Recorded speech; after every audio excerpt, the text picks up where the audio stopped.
BJP కార్యాలయంలో ఆ party MP DK అరుణ మాట్లాడుతున్నారు. ప్రత్యక్ష ప్రసారం ద్వారా చూద్దాం. దివాలా కోరతనాన్ని ప్రకటించుకున్న ముఖ్యమంత్రి గురించే చర్చించుకుంటున్నారు. తెలంగాణ పరిస్థితిని గురించి. వీళ్ళు తెలంగాణకు ఆదర్శమా? వీళ్ళు దేశానికి ఆదర్శమా? తెలంగాణ పరిస్థితిని పూర్తిగా వాళ్ళు తెలంగాణ కొత్త రాష్ట్రం ఏర్పడి అధికారంలోకి వచ్చి 10 సంవత్సరాలు అభివృద్ధి పేరుతో లక్షల కోట్ల అప్పులు తీసుకొచ్చి వాళ్ళ బీఆర్ఎస్ ప్రభుత్వం పార్టీ నాయకులు కుటుంబ పాలన దోచుకుంటే ఈరోజు ఈ 2 పార్టీలు లోపాయికారి ఒప్పందాలు చేసుకొని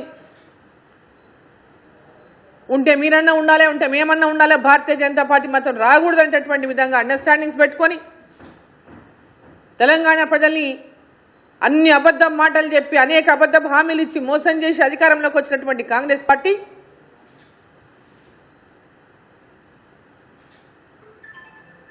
రేవంత్ రెడ్డి గారు అనగానే ఒకటే మాట్లాడతారు. కేవలం మాటలే తప్ప చేతలు అయితే ఎక్కడ లేవు. వారి టాలెంట్ అంతా కూడా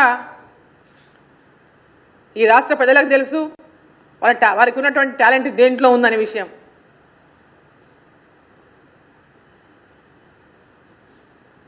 అవసరం వచ్చినప్పుడల్లా మోదీ గారిని ఎప్పుడైతే వాళ్లకు భారతీయ జనతా పార్టీ పెద్ద ఎత్తున తెలంగాణలో పుంజుకుంటున్న నేపథ్యంలో భారతీయ జనతా పార్టీని మోదీ గారిని నోటికొచ్చినట్టు తిడతారు, నోటికొచ్చినటువంటి భాష మాట్లాడతారు. మళ్ళో పక్క మేము పోతాం అడుగుతామని మళ్ళో పక్క మాట్లాడతారు అభివృద్ధి విషయంలో. ఈరోజు తెలంగాణలో జరుగుతున్న అభివృద్ధి కేంద్ర ప్రభుత్వం నిధులు లేకుంటే ఇది అభివృద్ధే లేదు. కేంద్ర ప్రభుత్వ నిధులతోనే తెలంగాణలో అభివృద్ధి జరుగుతూ ఉంది.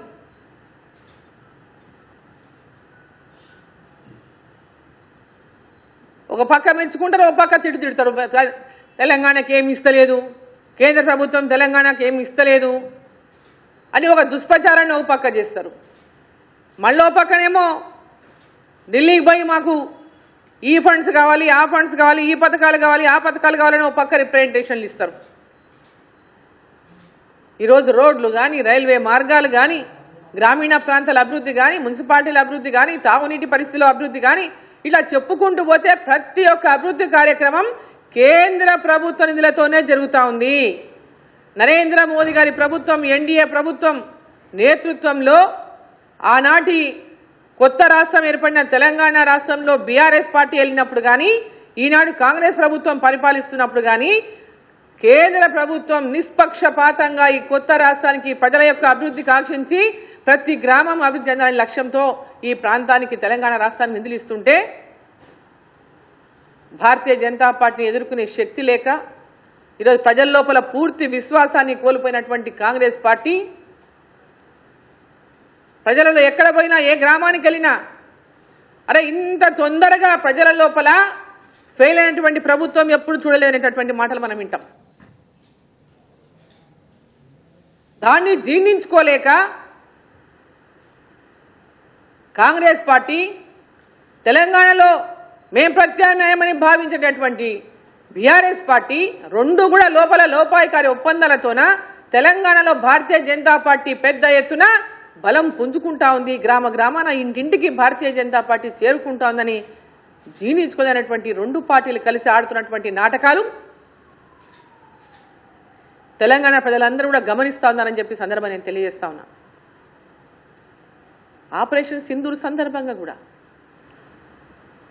అసలు పక్క భారతదేశంలో ఉన్నటువంటి అన్ని పార్టీలకు అతీతంగా దేశం కోసం, దేశ ప్రజల యొక్క దేశ భద్రత కోసం అన్ని ఏకమై ఆపరేషన్ సింధూర్ విషయంలో పెద్ద ఎత్తున దేశ ప్రధానికి, సైనికులకు అండగా నిలవాల్సినటువంటి సందర్భంలో కొన్ని ఎప్పుడు పడితే అప్పుడు ఏది పడుతుంది మాట్లాడతాడు మన ముఖ్యమంత్రి. ఓసారి సపోర్ట్ అంటాడు, వెంబడే ఫెయిల్ అయినామంటాడు. అసలు మాటకు పొంతన లేకుండా మాట్లాడుతుంటారు. అంటే చాలా ఫ్రస్ట్రేషన్లో ఉన్నట్టున్నాడు ముఖ్యమంత్రి గారు. ఆయనకు సొంత పార్టీలోనే కుంపటి ఎక్కువైంది. ఆ కుర్చీ ఎప్పటిదాకా ఉంటుందో తెలియనటువంటి ఒక అనిశ్చితి ఏర్పడినట్టుంది. ఆపరేషన్ సింధూర్ ద్వారా పాకిస్తాన్కి ఈరోజు కళ్ళు బయలు కప్పేటటువంటి సమాధానాన్ని ఈరోజు భారతదేశం నరేంద్ర మోదీ గారు మన దేశ సైనికులు ఇచ్చినారు.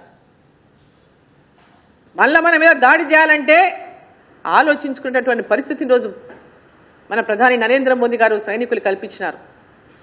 మన భారతదేశాన్ని యొక్క శక్తిని, మన స్ట్రాటజీని అందరూ మెచ్చుకుంటుంటే అది జీర్ణించుకోలేనటువంటి వాళ్ళు మాత్రం ఇంకో రకమైనటువంటి కామెంట్లు చేస్తారు.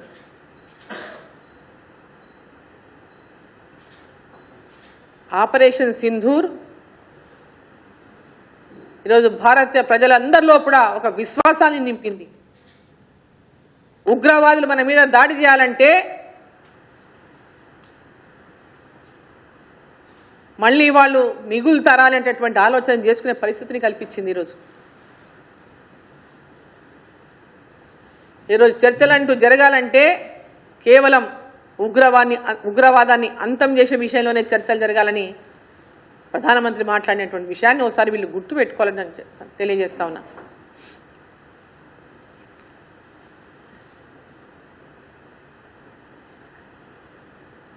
ఇంకా ధాన్యం కొనుగోళ్ల విషయంలోనే కానీ రాష్ట్రంలో జరుగుతున్నటువంటి పరిస్థితులు, పెద్ద ఎత్తున అకాల వర్షాలు కురుస్తున్నాయి. మొత్తం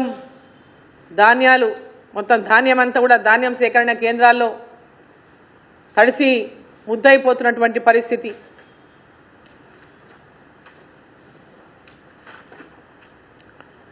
మన రాష్ట్రంలో మొత్తం 60 లక్షల ఎకరాల్లో వరి సాగు చేస్తే 130 లక్షల మెట్రిక్ టన్నుల యొక్క దిగుబడి వచ్చింది. కానీ ఇప్పటికీ కేవలం కొన్నది సగం కూడా లేదు. 65 లక్షల టన్నులు మాత్రమే ఇప్పటిదాకా సేకరణ చేసిండ్రు. 2.5 నెలలు గడుస్తున్నా, ఇంకా 2 నెలలు అయిపోతున్నా కూడా ఇంకా పూర్తిగా అన్నటువంటి పరిస్థితి. కొనుగోలు కేంద్రాల్లో సరైనటువంటి వసతులు లేవు. ధాన్యం తెచ్చుకున్నటువంటి రైతులు తీవ్రమైనటువంటి ఇబ్బందులు ఎదుర్కొంటున్నారు. ధాన్యం తీసుకొచ్చి ధాన్యం సేకరణ కేంద్రాల్లో రోజుల వారీగా రోజులు పెట్టుకున్నటువంటి దుస్థితి ఏర్పడింది. ధాన్యానికి గన్ను బ్యాగులు ఇచ్చేటటువంటి పరిస్థితి లేదు సమయానికి. గన్ను బ్యాగులు నింపితే లారీలు వచ్చేటటువంటి పరిస్థితి లేదు సమయానికి. బ్యాగులు ఉంటే లారీలు రావు, లారీలు ఉంటే బ్యాగులు రావు. అటువంటి ఒక విచిత్రమైనటువంటి ఇబ్బందులను ఈరోజు రైతులు ఎదుర్కొంటా ఉన్నారు.